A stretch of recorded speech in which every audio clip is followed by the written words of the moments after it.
guys,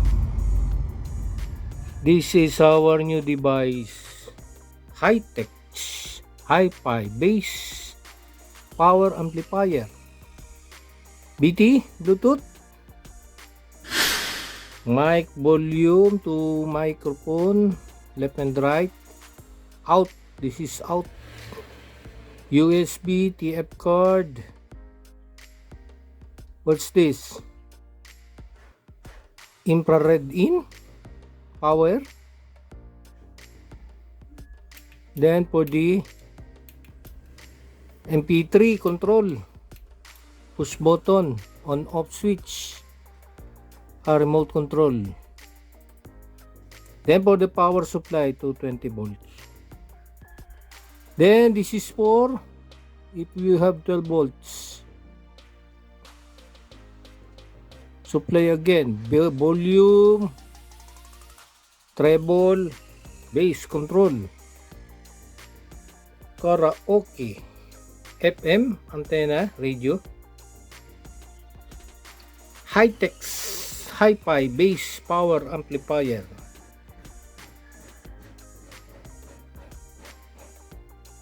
So this is we have the Bluetooth antenna, and then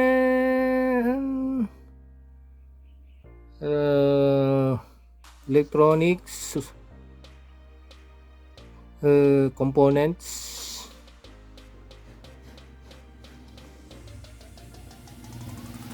This is, it has 2 channel, so it's stereo. So this is stereo and capable of 120 watts according to the seller. Well, we can test the speaker here. What is this for the cable?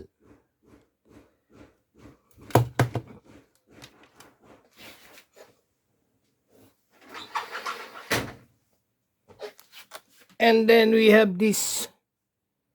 Oh, it's only one. 2 supplies to. Where's the other one? This one. You have 2 cables for here. It means it is stereo. So we can connect like this.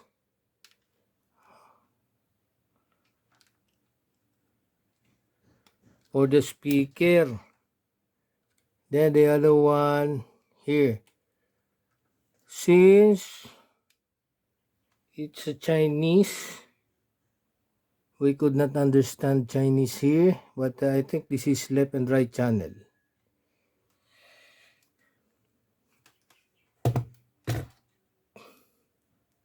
For the speaker. Okay, and then we have the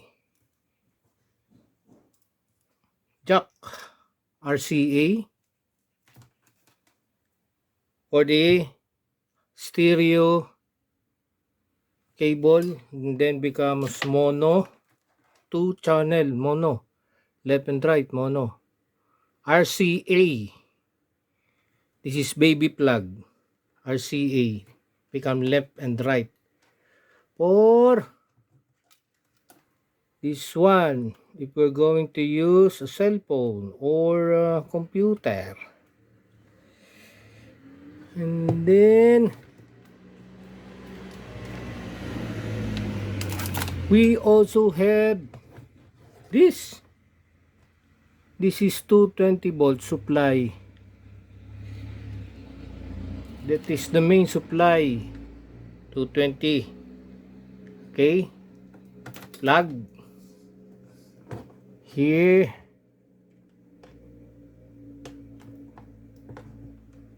So we have now the supply. First we're going to, and then this one. What's this? HTYX supposedly somewhere here. So this is also supply. I think it is in. If we don't have 220, we have this 12 volt supply. We can check this if this is in or out using the tester. This one, 12 volts to 24 volts. I think this one is out or in. First, we're going to connect a speaker here. Let us connect the speaker here. Okay, left and right.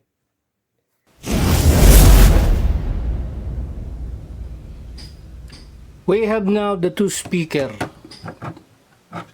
Samsung connected to the back there, and then FM antenna. Now we are this 220. We're going to connect that to 220. Okay, that is the 220. We connected that already. Then let us powering on the circuit. The Bluetooth device is ready to pair. The Bluetooth device is connected successfully. So let us see the Bluetooth. We were going to test the Bluetooth. In the Bluetooth, the Bluetooth device is ready to pair. We're ready to pair. We're going to turn on HT1688. The Bluetooth device is connected successfully. The Bluetooth device is ready to pair. The Bluetooth device is connected successfully. HT168880. The Bluetooth device is ready to pair. The Bluetooth device is connected successfully. Okay, it's already connected, and then let us play some from YouTube. Did you know that in Japan, when someone... Where is that?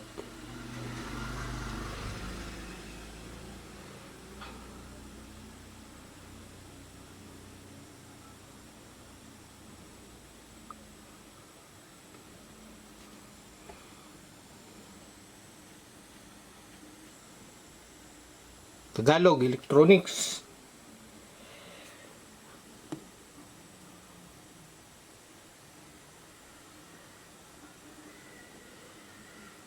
This one, City 102.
You can now control the volume.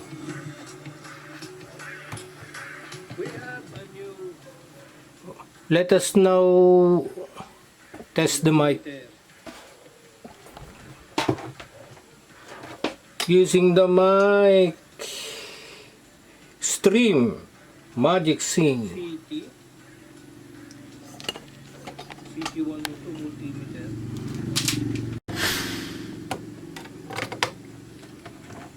What is this? It is not so.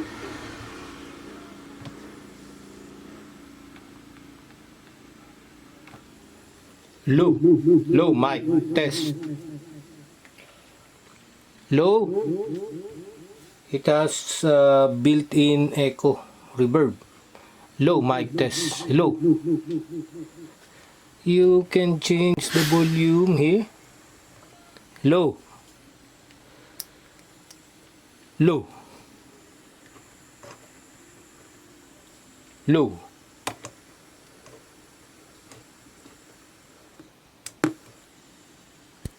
The Bluetooth device is ready to pair.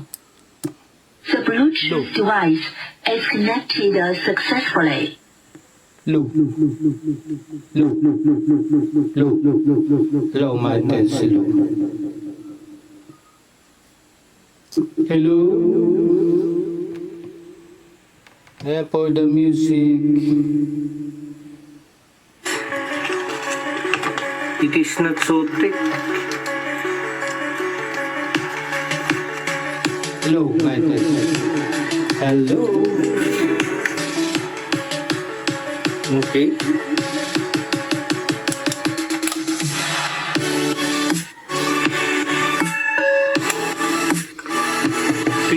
About this one. We first look at this row. It already has 3, 1, and 2. So this cell should be 4. Hello, mic test. Hello. Hello.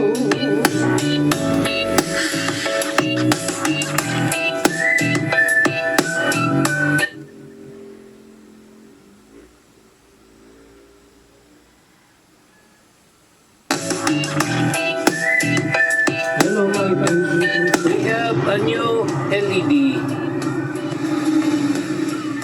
This is bicolor LED.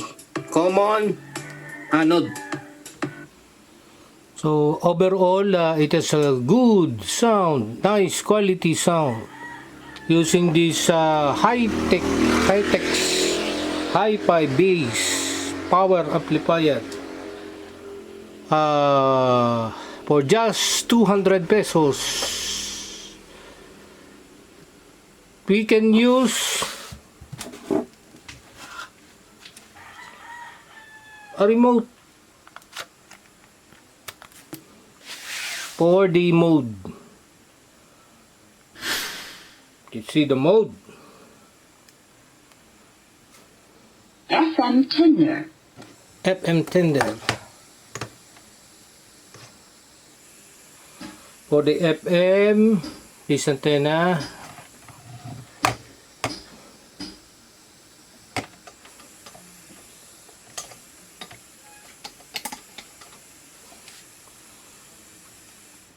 Line in. Line in using this 2 RCA.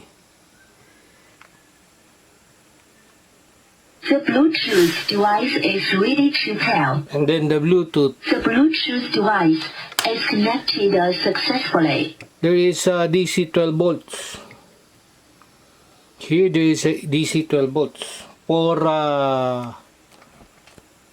also for power.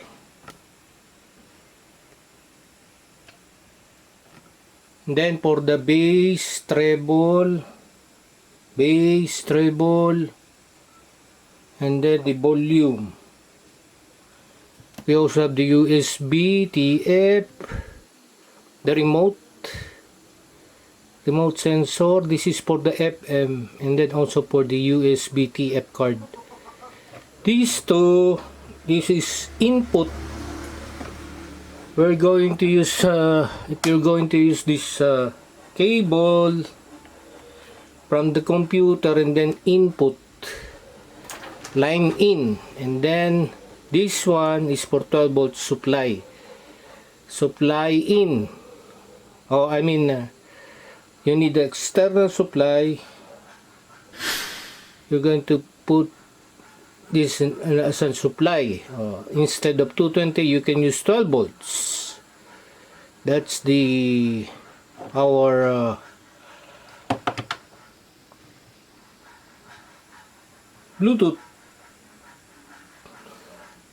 and the quality is good, nice.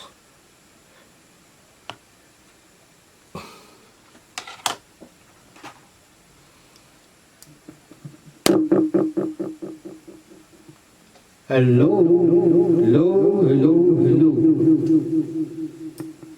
So the microphone circuit is also good.